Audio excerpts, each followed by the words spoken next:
Hi, I'm Megan Skidmore, and this is the Beyond the Shadow of Doubt. I'm a woman, daughter, sister, spouse, mother, life coach, and person of faith on a mission to normalize asking questions and allowing doubts, not only in a faith journey, but in all aspects of life. Join me in bringing this traditionally taboo topic out of the shadows of shame and into the light. I'm a firm believer that we normalize through more talking and engaging in discussion. More talking peels back, exposes, and erases the layers of shame associated with questions and doubts. When we're more authentic about our journey, we are more powerful because shame has no power in the face of authenticity.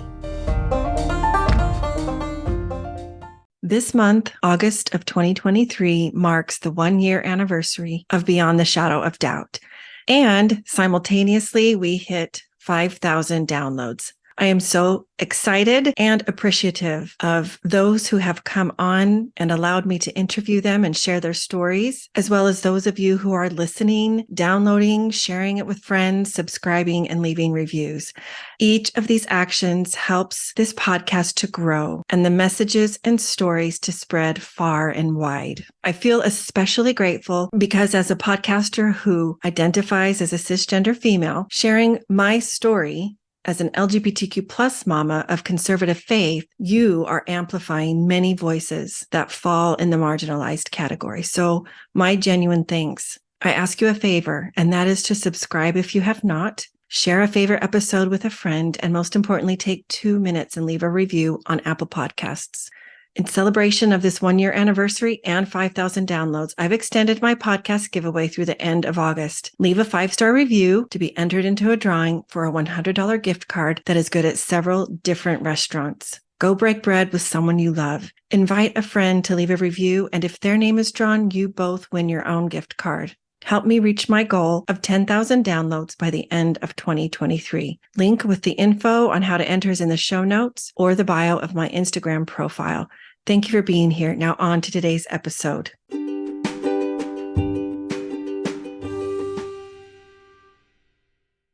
Hey, everyone. Thank you so much for joining. I am really looking forward to this discussion, this episode today. I have invited fellow mama friend, Kim Crump, to chat with me today. Today is the first time I believe you and I have actually met. We could say we've been a part of many virtual groups over the years and have interacted often to that extent. But today I get you all to myself, and this is pretty cool. I'm really looking forward to our chat today. Kim is a fellow mama of a child who identifies as LGBTQ+. And I'm actually going to turn the mic over to you, Kim, to give you the opportunity to share with our listeners, your origin story, your family, where you live, where you're from, anything that you would like to and feel comfortable sharing. And we'll go from there. Okay. Well, I grew up most of my life in West Jordan, Utah. And my parents, I was an only child for a really, really, really long time. Felt like a long time till I was 12. And my parents were raised in the church, but they left as teenagers. And so I was kind of always taken to church by extended family members and things like that. And so, I got baptized when I was 8, the usual. But I wasn't very active. And my mom would occasionally teach primary and stuff like that, and I would go. But as a teenager, I ended up going alone a lot to church. Okay. I met my husband in high school. We were both in the marching band and dated him. And he kind of propelled me into greater activity with the church because I knew that that's what he would want to marry, or I knew that's what he was looking for. And I thought, gosh, I better go to church because I really like this guy. And so anyways, and so I waited for him. He went on a mission, came home, in 6 weeks we got married. Okay. And we are currently living in northern Utah, and we have 3 kids, 22, 19, and 13. So we're we've kind of shuffled a couple of them out of the nest a little bit and are raising our last one. Mm-hmm. I am employed with Weber School District. I'm a speech therapist. Okay. So I went to school at Utah. We both my husband and I went to school at Utah State University. And then I just recently did my master's degree with Ohio, our Bowling Green State University, which is in Ohio. And so I love my job. I get to work with special needs kids, and they are the best. So Yes. I really, really love that my job is working with these kiddos and just trying to just bring a lot of goodness into their lives when they're at school with me. So That's amazing. I used to also work with special needs kids as a school psychologist. That was okay. many moons ago. Yeah. So I echo your sentiment. They're Yeah. beautiful people. Yeah. And their families. I'm just in awe. It's a humbling job when you get to work with them and their families, and then you come home and you just think of them and you're like, wow, these are amazing people. Yes, they are. So you mentioned that you're like growing up in your teens. Your parents in their teens Right. distanced themselves from the LDS faith, left the LDS faith. However, you grew up in the LDS faith. You met your husband in high school, both in the marching band, and he left on a mission, came home. You got married, so you started out in the LDS faith. Yeah. I would love for you to kind of give us your nutshell version of your faith journey and include as much as you want or as that you're comfortable with.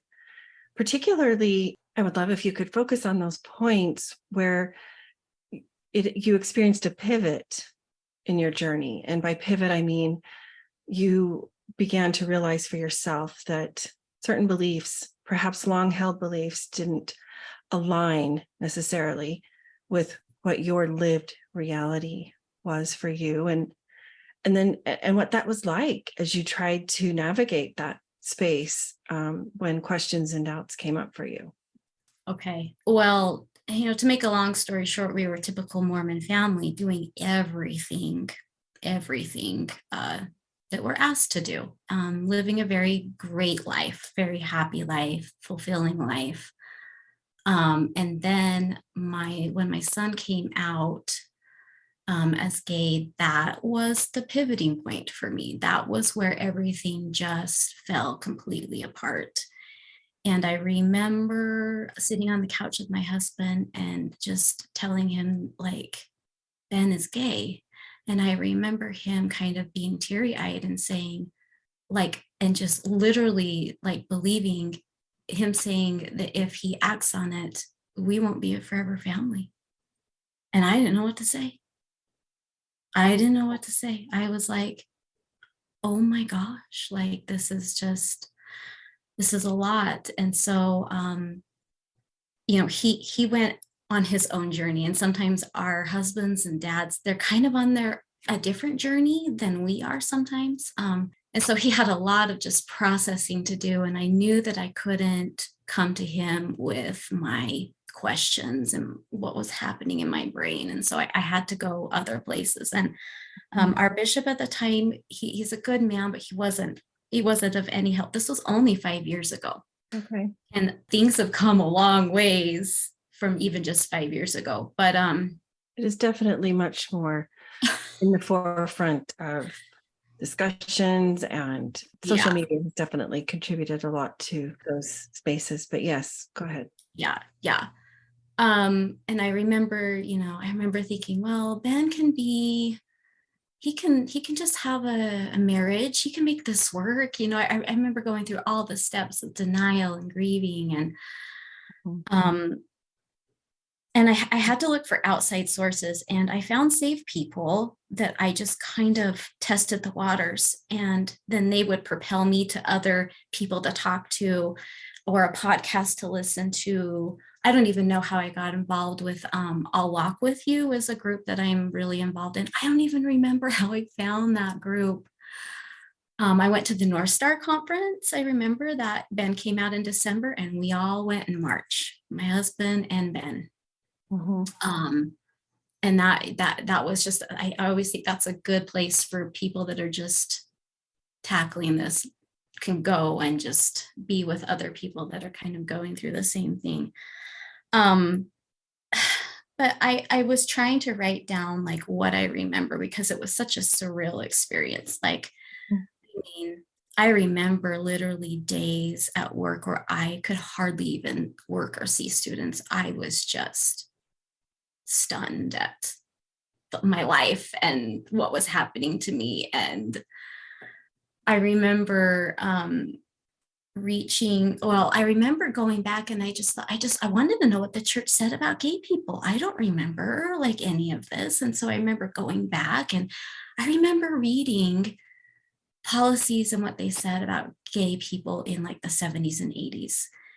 And each time I would go and find, it would kind of break my shelf a little more, because I thought to myself, now back up a little bit, was it February?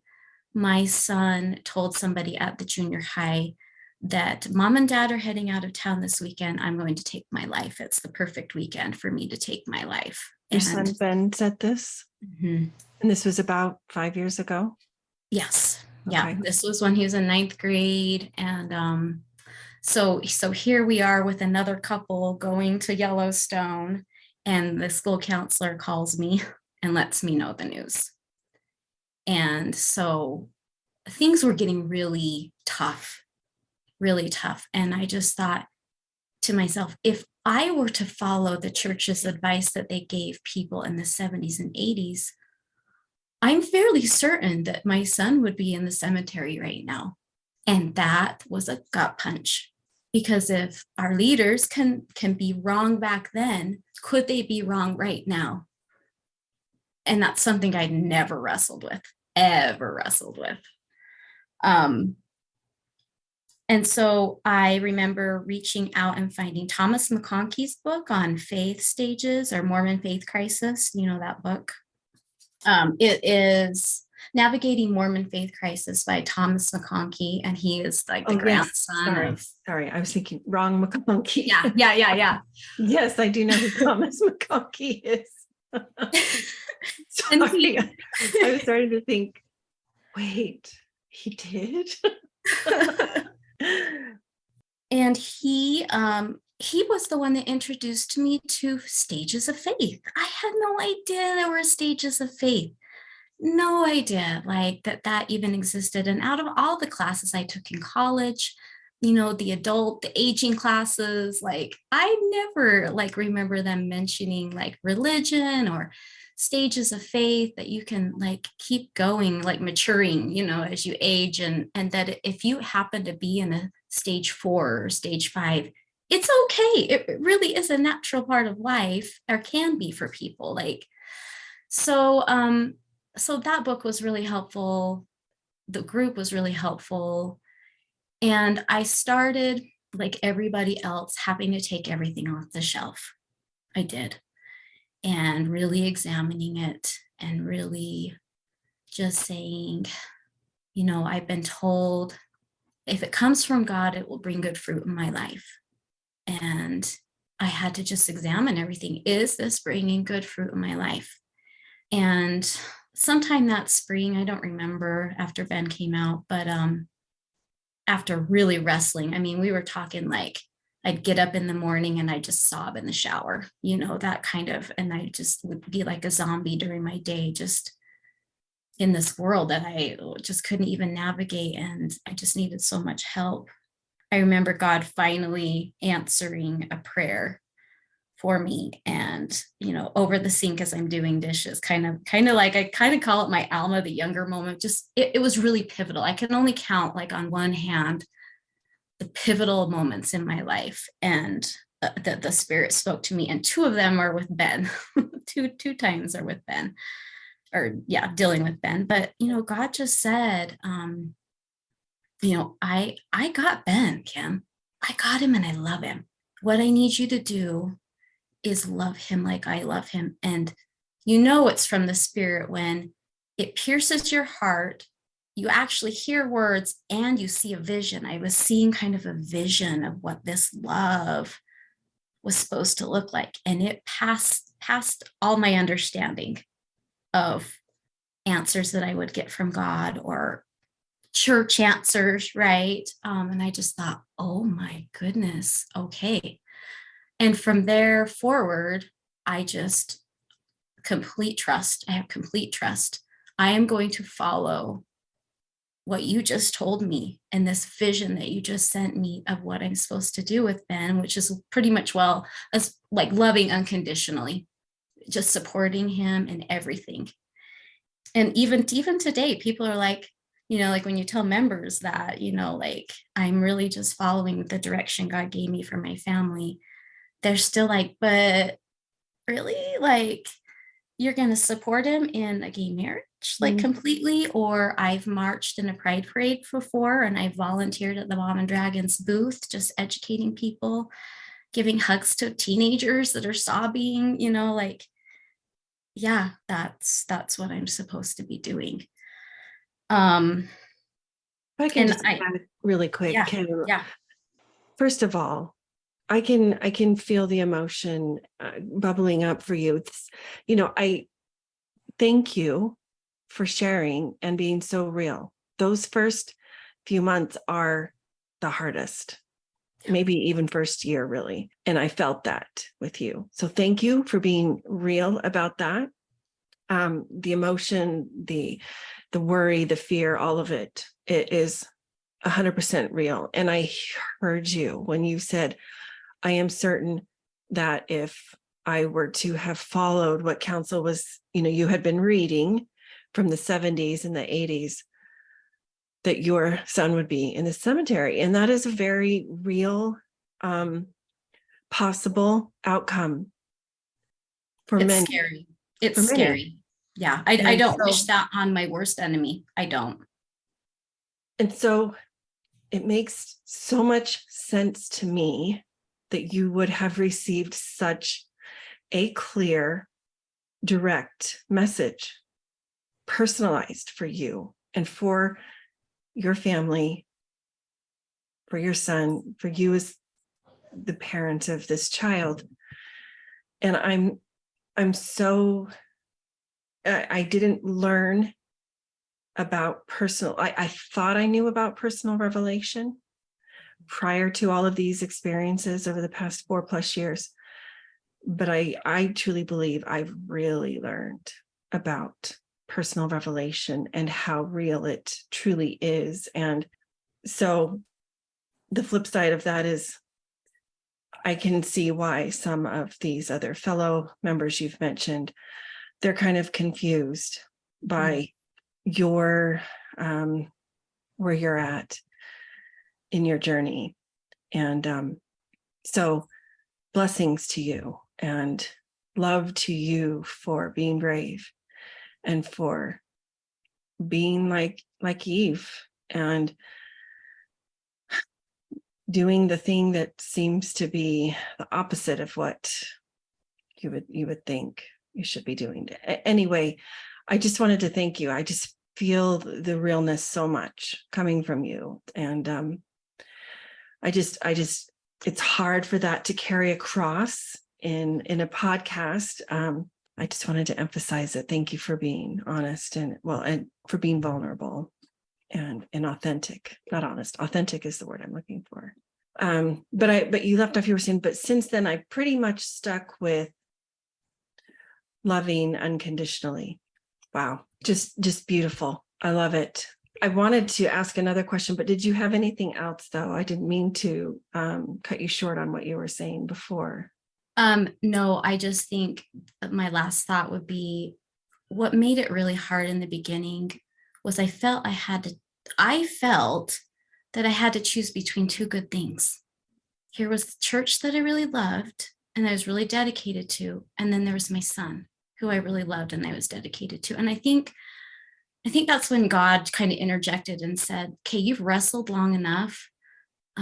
This is what I need you to do. And now, 5 years later, we're studying the New Testament and it kind of hit me. And I think I was reading something that someone posted, but, Christ always chose people over religion. He did. He wasn't into institutions.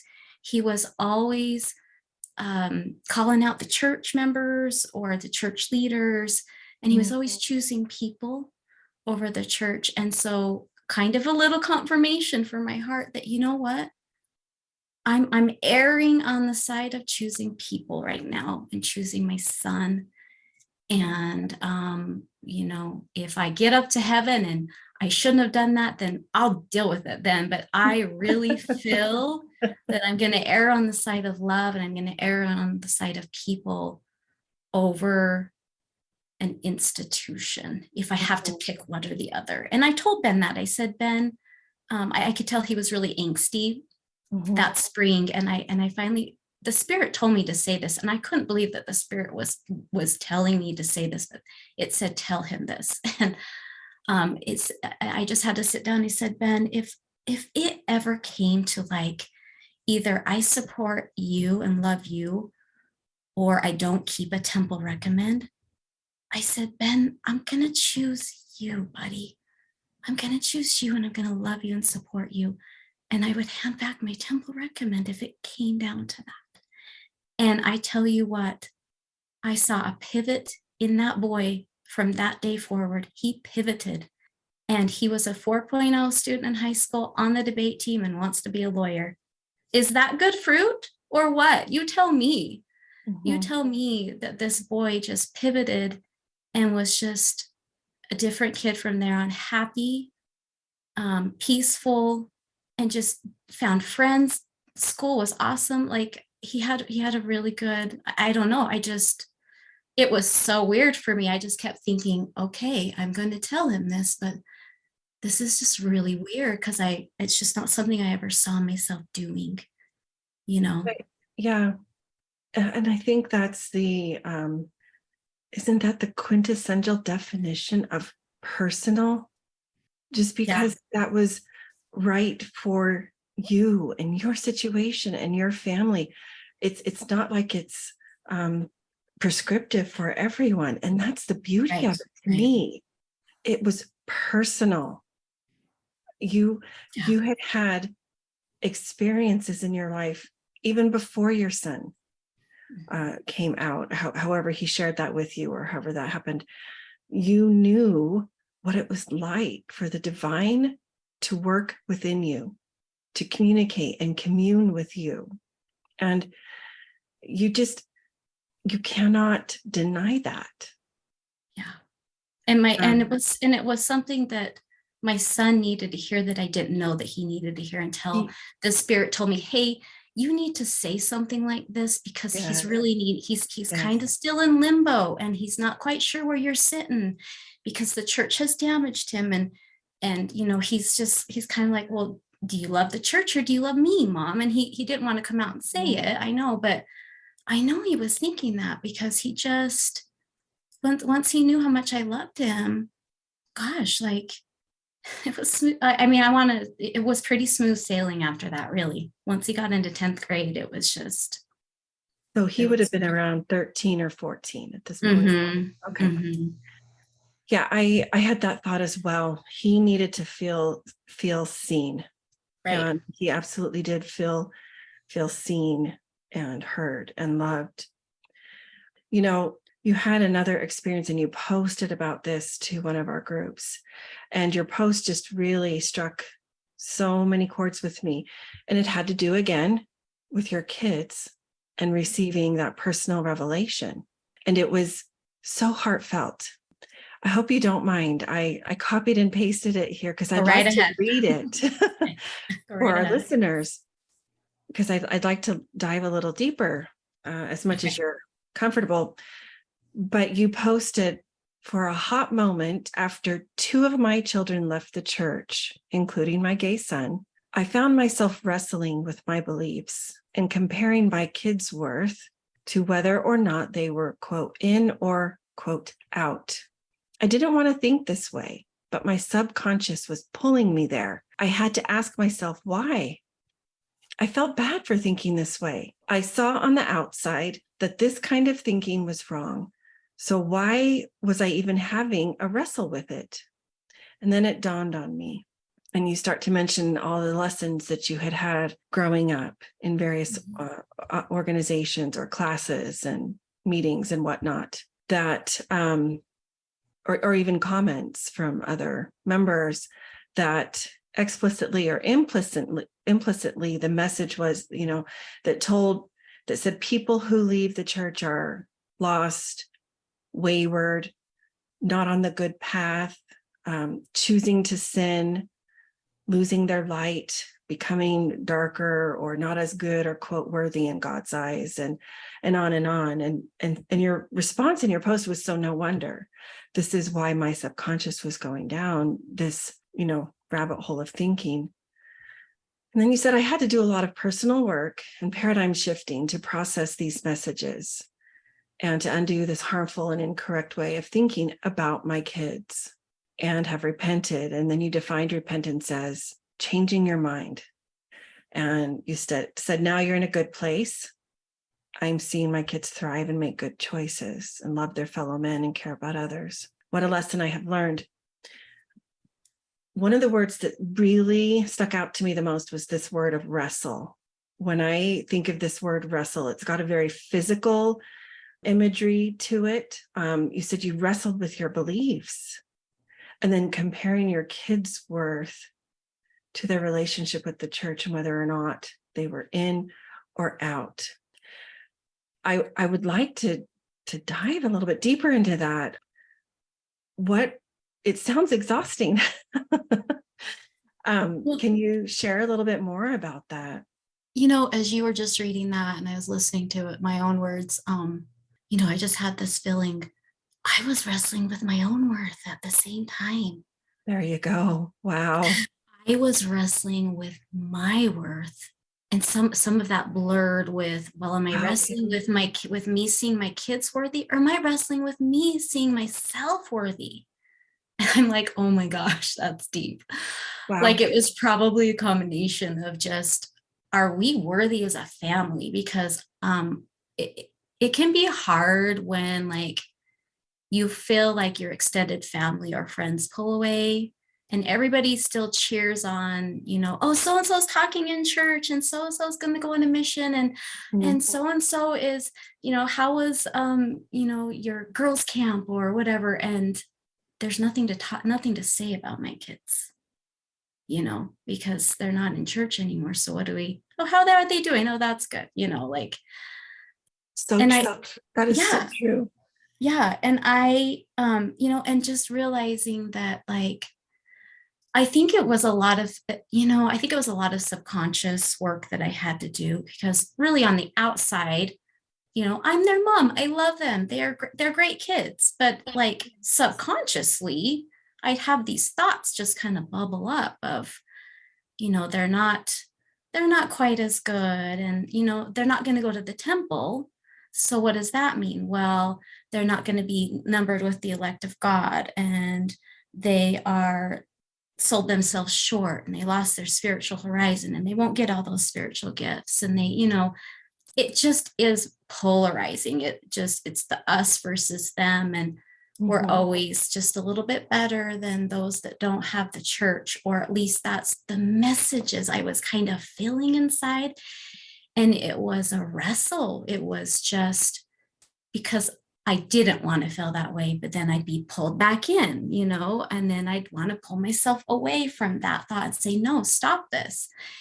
And, dealing with my own worth in the eyes of my neighbors and friends and husband and his parents, very, very great family, but very all in the church, and it's just, I'm at a lot of peace about it. And in fact, I will give you it. My kids are constantly teaching me. And I think, in that scripture, when it says a little child will lead them, I think many of our kids are leading us. I do too. To greater understanding, greater love, greater inclusion. So my daughter lives in North Carolina, and she lives with her boyfriend. And people want to feel sorry for me and mourn for me. But then when they see her, on Instagram, or she came home for Christmas, everybody that runs into her, they tell me, I cannot believe how happy she is. And I will say, she is. She is doing the best that I've ever seen her. She's just happy. She's a great adult. Like, she's making really good choices. She's caring. She's loving. She's paying all her bills on time. She's just doing like, She's succeeding wow. at this Like, adulting thing and with right. She's amazing not, powers. Uh-huh. yeah, she's not on a path to sorrow. She's not turned into an alcoholic, or, just like, oh, she left the church and this happened, or, like, it's really been a lesson for me to say, whoa, hold on. Don't paint everybody's journey that leaves the church as not for them, very sorrowful. Maybe this is really the path that they're supposed to go on. And Kaylee, she may not be on a church journey anymore, but she's still on a spiritual journey. She still finds God a lot in nature. I know that she's still a spiritual person. And so I'm still learning lessons. Like I still am. My kids are still teaching me a lot. And I am unraveling some of these old ideas or these old ways of thinking that I'm like, okay, I need to shift my paradigm because that's really not my lived experience anymore. And I'm really confident in raising my hand in classes and say, hey, like, look at it that this has been my experience and this has been my point of view with my kids, and they're doing really well, and I don't see God abandoning them. And in fact, God said he wouldn't abandon my son, Yeah. that he will be with my son. So I anyways. think you brought up a really important observation, and that is what those in your church/civic community, your neighbors, whatever, those that had grown up with you observed when, in this specific case, when your daughter returned home and they could see that she is happy. To me, that just emphasizes the problematic language when we use terms like lost or wayward, or what are some of the other words that you used? Not on a good path, or losing their way. They're even like lazy learners, lax disciples. Right. There is a lot of hurtful language because that's just really not a lot of people's lived experiences.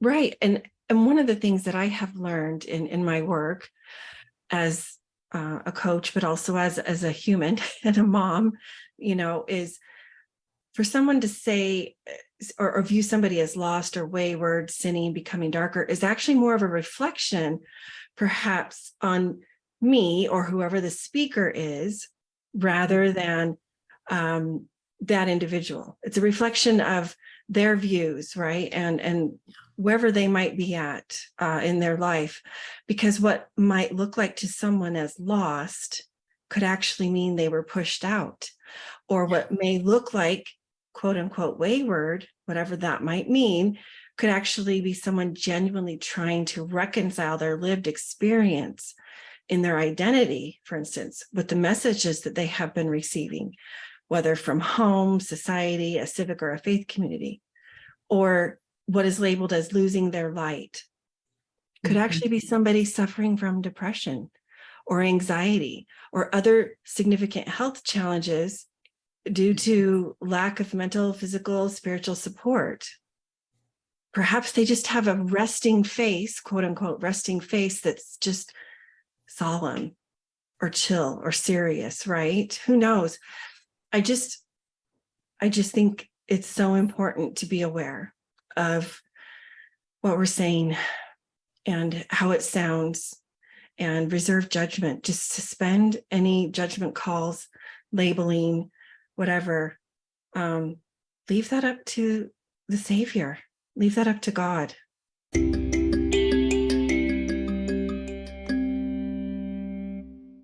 Come join me in Hopeful Spaces, a Dallas Hope Charities component of Hopeful Discussions, which is sponsored by Mercedes-Benz Financial Services USA. Hopeful Spaces is a monthly parent, caregiver, and ally support group facilitated by Megan Skidmore Coaching. To join is free. simply send an email to chc@dallashopecharities.org. Visit meganskidmorecoaching.com, where you can find this podcast as well as additional free resources. Check the podcast show notes on any platform for links to sources cited. Follow me on Facebook or Instagram for more and to send me a DM. To help the podcast grow, please follow, rate, and review, as well as share it with a friend. Beyond the Shadow of Doubt is a proud member of the Dialogue Podcast Network, which is a part of the Dialogue Journal found at dialoguejournal.com/podcast network. Founder Eugene England was a Mormon writer, teacher, and scholar who wrote, "My faith encourages my curiosity and awe. It thrusts me out into relationship with all creation and encourages me to enter into dialogue. My hope is that this podcast is an extension of that vision." Thanks for being here. Until next time.